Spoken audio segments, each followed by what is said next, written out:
जय जिनेंद्र। दोस्तों, मैं विनीता आप सबका बहुत बहुत स्वागत करती हूँ।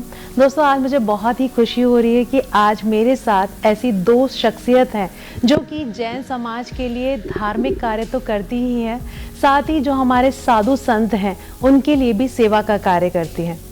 आज हमारे साथ है Shri all India Shwetambar Sthanakvasi Jain conference के राष्ट्रीय कार्यकारिणी के मंत्री श्री राकेश जैन और Shri all India Shwetambar Sthanakvasi Jain conference के पंजाब जोन 2 के अध्यक्ष श्री अरुण जैन जी। आपका बहुत बहुत स्वागत है हमारे इस कार्यक्रम में। जय जिनेंद्र। जय जिनेंद्र। सबसे पहले तो हम राकेश जी और लकी जी से जानना चाहेंगे कि आप काफ़ी टाइम से ऑल इंडिया जैन कॉन्फ्रेंस में हैं और अब आप राष्ट्रीय कार्यकारिणी सदस्य बन चुके हैं, मंत्री बन चुके हैं, तो इसमें आपका क्या योगदान रहता है, आप पे ऊपर क्या कार्यभार रहता है इसके लिए? सबको जय जिनेंद्र और आपको भी विनीता जी जय जिनेंद्र आत्मा चैनल के द्वारा सभी भाई बंधुओं को।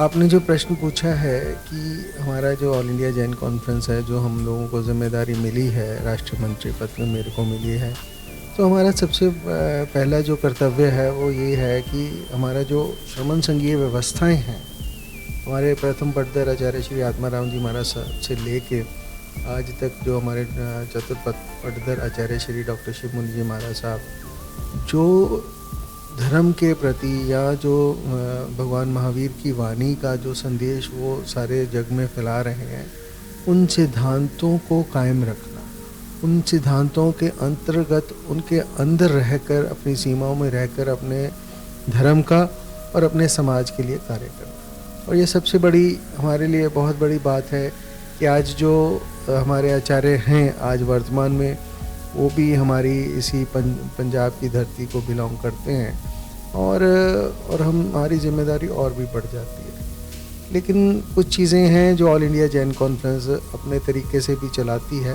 लेकिन मार्गदर्शन जो होता है वो हमारे आचार्य श्री का ही श्रमण संघीय व्यवस्थाओं के अंतर्गत होता है और जिसमें बहुत सी योजनाएं हैं जो चल रही हैं।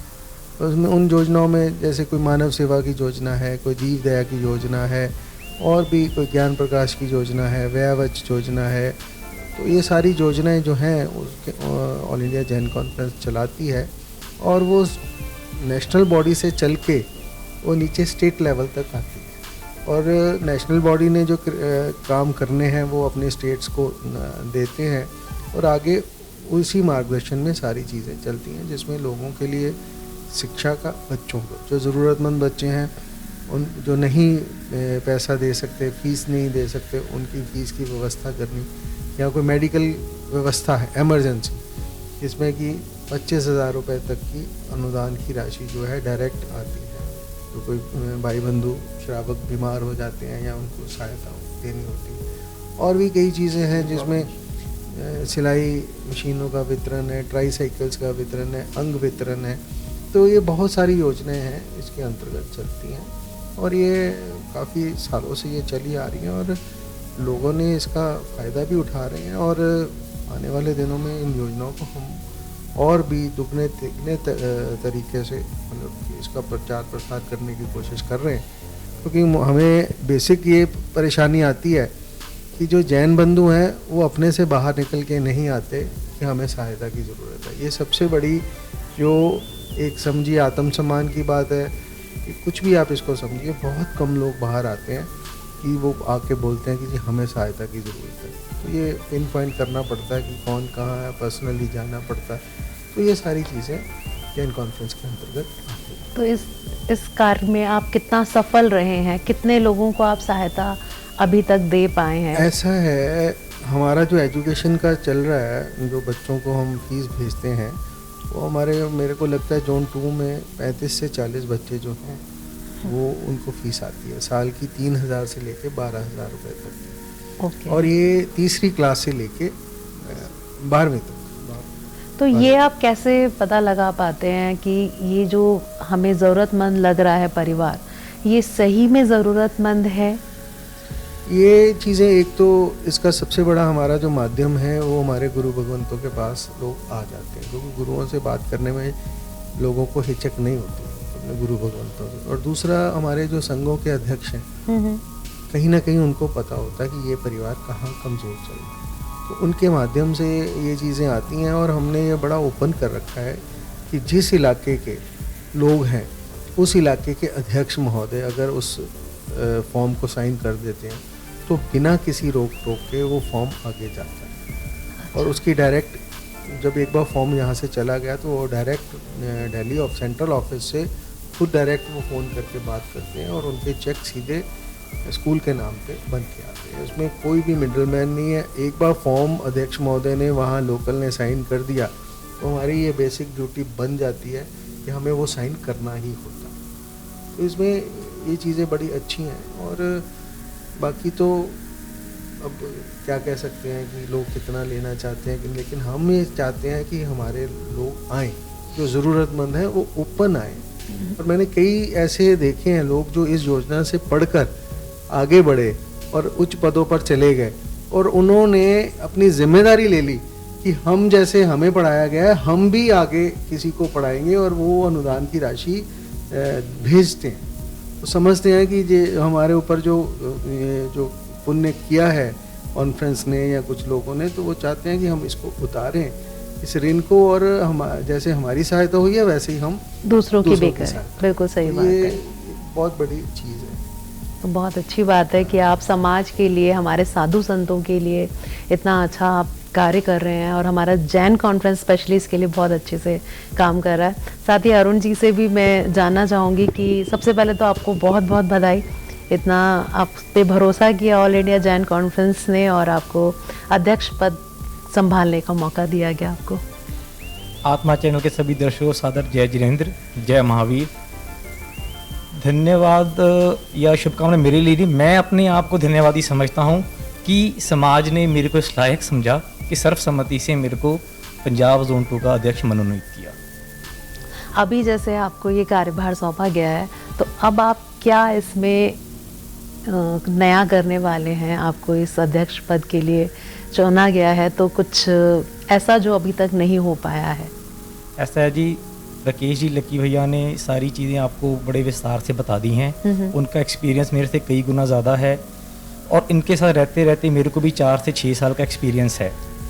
तो जो मेन चीज़ करने वाली है ना जी, कि हमारे को समाज के अंदर जो हमारी मूलभूत हमारी व्यवस्था है सिंप्लिसिटी, उसके ऊपर आने की बहुत आवश्यकता है। मेरा मेन प्रयास यही रहेगा कि 2 वर्ष का जो मेरा कार्यकाल है उसके अंदर हमारे श्रावक श्राविका साधु साध्वी अगर भगवान महावीर के सिद्धांत अहिंसा परमो धर्म और सिंप्लिसिटी के ऊपर आ जाएं, जितना हम पैसे और जगहों पे खर्च करते हैं, फंक्शंस में खर्च कर रहे हैं, मैं ये नहीं कह रहा कि फंक्शंस नहीं करने, simplicity, each and everything should be in a simple way, और ज़्यादा से ज़्यादा जो हमारा ध्यान है वो ज़रूरतमंदों की सेवा और शिक्षा के ऊपर होना चाहिए। यही मेरा मेन मकसद है।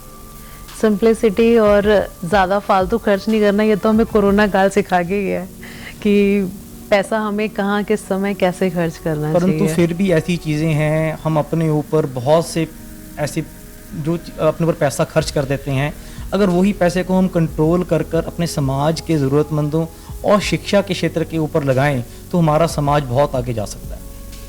बहुत बढ़िया आपके विचार हैं। और अभी ऐसा क्या आप अभी कर रहे हैं इसके लिए? ऐसा जी, हमारा 29 नवंबर को हमारे राष्ट्रीय अध्यक्ष जी ने शपथ ग्रहण किया था। उसके बाद हमारे को भी पूरी गाइडलाइंस आ रही हैं, हमारे सारी योजनाओं के अध्यक्ष बन रहे हैं, और अभी तक मैं कम से कम 50 फॉर्म विधवा पेंशन के और सिलाई मशीन वितरण के, जिसके अंदर 3000 से लेकर 6000 रुपये की राशि होती है, वो मैं डिपॉजिट करवा चुका हूँ सेंट्रल बॉडी को। अच्छा। और दूसरा, हम सबसे ज़्यादा जो हमारा युवा वर्ग है उसको कॉन्फ्रेंस के साथ जोड़ने का प्रयास कर रहे हैं, ज़्यादा से ज़्यादा युवा। देखिए, हमारे पंजाब में लुधियाना के अंदर 4 से 4500 मेंबर हैं अभी तक, और ऑल पंजाब में मेरे ख्याल 7-7.5 होंगे, 6000 मेंबर्स हैं, जो कि संख्या बहुत कम है। हमारे परिवार जैन कॉन्फ्रेंस के साथ जुड़ने को ही तैयार नहीं है, और हमारी फ़ीस भी बहुत नॉमिनल है। 2500 रुपये कपल की फ़ीस है और 1500 रुपये इंडिविजुअल की। कोई भी 18 साल full membership, full life time membership है। ज़्यादा से ज़्यादा युवाओं को और जो भी परिवार जैन कॉन्फ्रेंस के साथ नहीं जुड़े हैं उनको जोड़कर जैन कॉन्फ्रेंस के साथ जोड़ना है, समाज के अंदर जोड़ना है। ये बिल्कुल सही बोला है, क्योंकि हमारा युवा वर्ग सबसे ज़्यादा छूट रहा है हमसे। अगर मैं सिक्के के दो पहलू होते हैं जी, युवा वर्ग छूट भी रहा है और युवा वर्ग में जिज्ञासा भी बहुत आ रही है। हाँ। जैसा कि मैं अब देख रहा हूँ कि हमारे लुधियाना की मैं बात करता हूँ, मैं लुधियाना में रहता हूँ, हमारे लुधियाना का युवा वर्ग इस वक्त इतना उत्साह में है, इतना जोश में है। साधु साध्वियों को एट ए टाइम 5-5 जगह पे विहार करवाना बिना कहे, अच्छा। उनको समाज के अध्यक्ष की भी आदेश की आवश्यकता नहीं पड़ती है।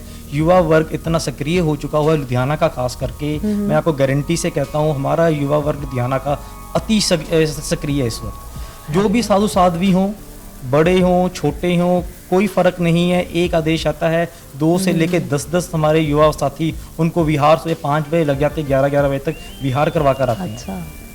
मतलब कि लुधियाना की बाउंड्री, जिसको मैं जगराओं मानता हूँ, से लेके खन्ना तक, अच्छा। हमारा ये मकसद रहता है कि हम, हमारी वनस्थली बनी हुई है जी दोराहा में, आपको मालूम हाँ है, जी। श्री भगवान महावीर वनस्थली, वहाँ तक का तो हमारा मिनिमम होता है कि हम साधुओं को जगराओं से लेकर वहाँ तक छोड़कर आएं।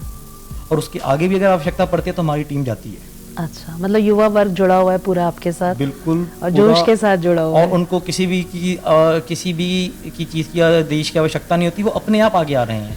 हाँ, इसके विपरीत कुछ ऐसे भी हमारे युवा हैं जिनको धर्म से कुछ लेना देना नहीं है, उन सबको भी जगाना मेरा मेन मकसद है। कुछ युवा वर्ग जैसे हमारे जैन समाज में, हमारे धर्म में नॉन वेज हो गया, मदिरा पान हो गया, इवन अंडा भी हम लोग उसमें अलाउ नहीं करते हैं, लेकिन कुछ युवा वर्ग उस चीज़ की तरफ जा रहे हैं, तो उसके लिए हम क्या प्रयास कर सकते हैं? देखिए, हमारे पीछे तो जैन लगा हुआ है, पर जैन होना सिर्फ ये नहीं है कि हम एक जैन के परिवार में पैदा हो गए। 7 कुव्यसनों का त्यागी ही जैन कहलाता है, वो चाहे किसी भी धर्म को बिलोंग करे। और ये जो कुव्यसन है, ये हमारी ज़िंदगी में वैसे तो आने ही नहीं चाहिए।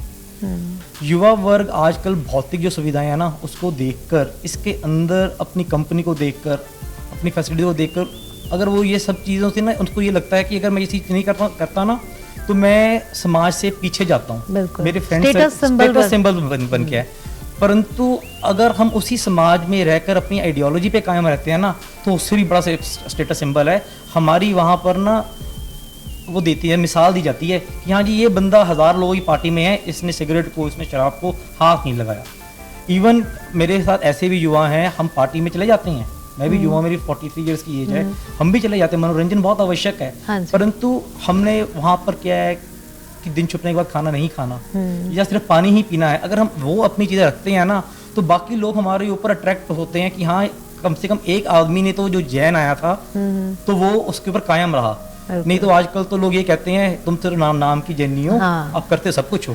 सही बात। तो उस चीज़ को भी हमारे को बदलाव तो लेकर आना ही है। हाँ। बदलाव समय की ज़रूरत है और ये बदलाव आना ही है। देखिए, बहुत बड़े बॉलीवुड स्टार हैं जॉन अब्राहम, उनकी मैं इंटरव्यू देख रहा था, वो टोटली वेगन डाइट के ऊपर है। हाँ जी। Vegan means even milk products भी नहीं यूज़ करने, मिल्क, पनीर, और उनकी बॉडी सारे देखते हैं कि कितने मस्कुलर वो हैं। तो ऐसे ऐसे लोग भी वेगन डाइट के ऊपर आ रहे हैं। हमारी तो फिलॉसफी ही जैनिज्म की वेगन के ऊपर है, तो हम क्यों नहीं आ सकते? बिल्कुल सही बात है।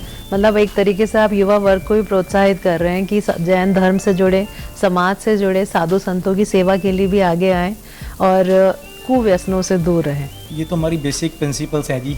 जैसे ABC सीखनी है, जैनिज्म में ये ABC है। ये ABC है, बिल्कुल, बहुत अच्छी बात है। आप, जब हम खुद महावीर के किए कहे हुए वचनों पर चलते हैं, तो हम दूसरे को अपने आप प्रेरणा दे रहे हैं, जैसा आप बोल रहे हैं। तो और आप किस तरह से प्रेरणा दे सकते हैं बच्चों को, और कैसे उनको आप जोड़ रहे हैं, जो आपके साथ जुड़े हुए हैं, जो आपको लग रहा है कि बहुत उत्साहित भी हैं जैन धर्म में काम करने के लिए? ऐसा ना जी, बच्चों को जैनिज्म में जोड़ने की मेन रिस्पॉन्सिबिलिटी तो पेरेंट्स की है।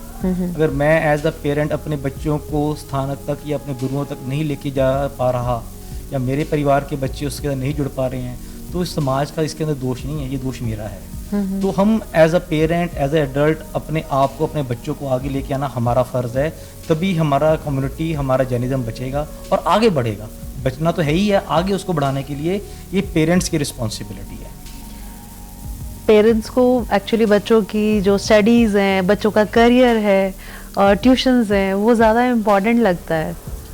आज के ज़माने के अंदर तो जी जो मेरे पेरेंट्स हमारे को पढ़ाने में टाइम लगाते थे ना, वो मैं अपने बच्चों पे नहीं लगा पा रहा। फैसिलिटीज इतनी है स्कूल्स के अंदर, इतने अच्छे अच्छे स्कूल्स आ गए हैं, बच्चे वहीं से पढ़ लिख कर आते हैं। हाँ। तो हमारे पास तो ये टाइम मैनेजमेंट है, और हमारे को क्या 15-20 मिनट, आधा घंटा, 1 घंटे का प्रवचन होता है वही 4 महीनों के लिए। अगर हम इतना भी टाइम नया निकाल पाएँ तो उसका तो कोई फ़ायदा नहीं है ना जी। बातें तो जो मर्जी करी जाओ। वो कहते हैं ना जी, हम महावीर को मानते तो हैं पर उसकी मानते नहीं हैं। तो ये हमारे को अपने आप को ही ठीक करना है। बेसिकली अरुण जी हमको ये संदेश देना चाहते हैं कि अगर हम युवा वर्ग को जोड़ना चाहते हैं धर्म के साथ, समाज के साथ, तो हर एक माता पिता की जिम्मेदारी बनती है कि बच्चे स्थानक में ज़रूर आएँ, गुरुओं के प्रवचनों को ज़रूर सुने। बिल्कुल। ओके। आज मौका बड़ा अच्छा है, और कुछ चीज़ें ना जो पिछले कई सालों से हम कर नहीं पा रहे, और उन्हें एक बात कही कि हम माता पिता का क्या फर्ज है। मैंने अरुण की से माइक लिया, इसके लिए मैं क्षमा चाहता हूँ। लेकिन आज सबसे बड़ी समस्या ये आ गई है, टाइम मैनेजमेंट। अरुण ने कहा कि टाइम मैनेजमेंट नहीं है हमारे पास। तो मैं बहुत पुरानी बात मेरे को आती है अपने बचपन की याद, कि जब हम छोटे हुआ करते थे तो दिन में एक बार हम सारा परिवार एक जगह बैठ के खाना खाए। बिल्कुल।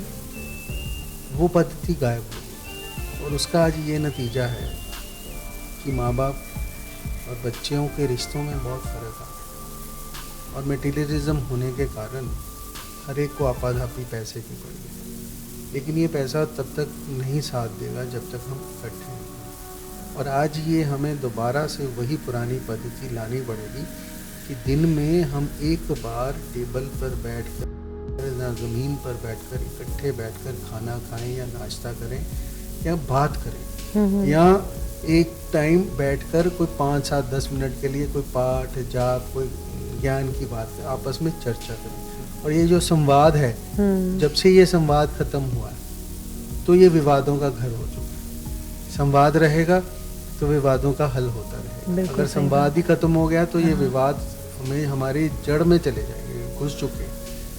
तो एक तो हमें इसको ठीक करना है, और ये एग्जाम्पल है जैन कम्युनिटी की। जैन कम्युनिटी ऐसा कर सकती है, और हमें इस तरफ सोचना पड़ेगा। और आज का ये जो मौका है, जो आप इंटरव्यू ले रहे हैं, मैं अपने समाज को, मैं और अरुण बहुत बार इस बात पे चर्चा करते हैं कि हमें अपने घर से शुरुआत करनी है। बुराइयों का अगर खात्मा करना है ना, कहते हैं ना, चैरिटी बिगिन फ्रॉम होम। बिल्कुल। और करप्शन स्टार्ट फ्रॉम टॉप। तो मैं आज एक समाज के बुद्धिजीवी वर्ग को एक संदेश देना चाहता हूँ बड़े सख्त शब्दों में।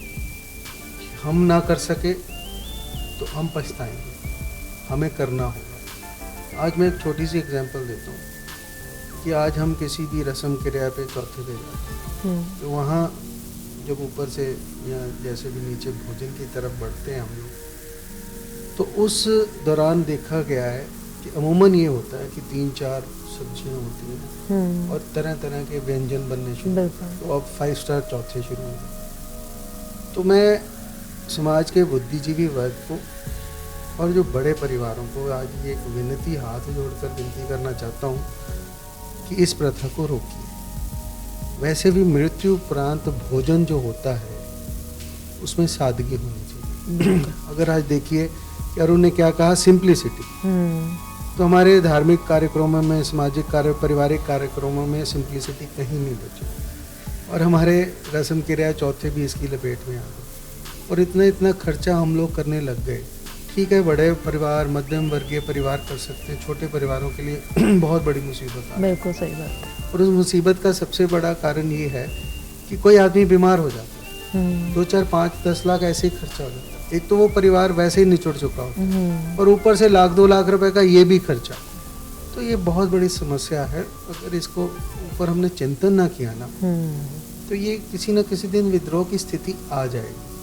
और हम बुद्धिजीवियों को, जो हम लोग पदों पर बैठे हैं, हमें इन चीज़ों की ओर गौर करना चाहिए। अपने ये जो बुराइयां हैं, किसको नहीं घर में खाना मिलता, बिल्कुल, क्या वहीं जाके खाना है? तो 1-2 चीज़ें हों, सिंप्लिसिटी हो, अगले के दुख में शरीक होने आए हैं। ना कि मैंने कई बार देखा कि यार करारी चपाती दे दे, अरे यार रोटी ऐसा कर, क्या है, क्या हमने घर में कभी खाया नहीं? खाते हैं ना, हम सब भरपूर हैं, लेकिन हमें इन चीज़ों को रोकना पड़ेगा। इन प्रथाओं को अगर हम अंकुश नहीं लगाएंगे ना, तो समाज में बिखराव शुरू हो चुका है और भयंकर हो। बिल्कुल सही बात तो है। अगर हम नहीं सोचेंगे और अब नहीं सोचेंगे तो कब सोचेंगे?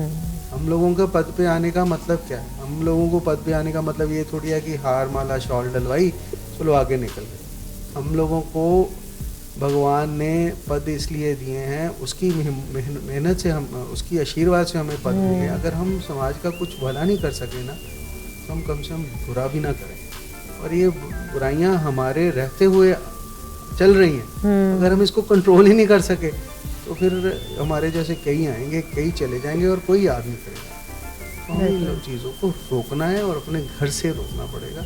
ये आपके आत्मा चैनल के माध्यम से हो सकता है लोग इसको सख्त संदेश कहें, हो सकता है इसको कोई फिलॉसफी, किसी और तरह की फिलॉसफी बोले या कोई रूढ़िवादी विचार बोले, लेकिन we have to stick on our principles of simplicity. हमें भगवान के संदेश को आगे बढ़ाना है, ना कि उसको पीछे। वही बात भगवान महावीर की जय जयकार करते हैं। भाई जय जयकार तभी सार्थक है जब उसके बनाए हुए रास्तों पे हम चलें, उसके असूलों पर चलें। तो ये सबसे बड़ी आज की जो है समस्या है। और आपके माध्यम से, आपके आत्मा चैनल के माध्यम से, आपके माध्यम से मैं ये संदेश, जियो और जीने दो। जितना आराम से हम जिएंगे उतना ही हम लोगों को जीने देंगे। यही भावनाओं के साथ आपका भी धन्यवाद और आप सबको सादर धन्यवाद। और आपका भी बहुत बहुत धन्यवाद। आप लोगों ने अपना कीमती समय हमको दिया और अपने विचार हमारे को बताए कि किस तरह से जैन समाज अपना उत्थान कर सकता है। सादगी भरे जीवन से भी हम बहुत कुछ पा सकते हैं, दुनिया से, जमाने से, समाज से कनेक्ट रह सकते हैं सादगी के साथ। आज हमें बात करके बहुत कुछ सीखने को भी मिला और राकेश लक्की जी ने जो हमें संदेश दिया है वो भी बहुत ही अच्छा संदेश है। और अगर हमारे समाज इसके ऊपर चलने की कोशिश करेगा, एक बार तो शुरुआत किसी ना किसी को तो करनी ही पड़ेगी और हम उसकी पीछे चलकर उस रास्ते पर चल सकते हैं और सभी समाज में ये संदेश दे सकते हैं कि हमें सादगी भरा जीवन ही जीना चाहिए और ज़्यादा शोशेबाजी, दिखावे में विश्वास नहीं रखना चाहिए। बागों में फूल खिलते रहेंगे, हवा आने पर पत्ते हिलते रहेंगे। जिस तरह से हम आज मिले हैं ऐसे ही हम रोज मिलते रहेंगे। इन्हीं शब्दों के साथ जय जिनेंद्र। जय जिनेंद्र।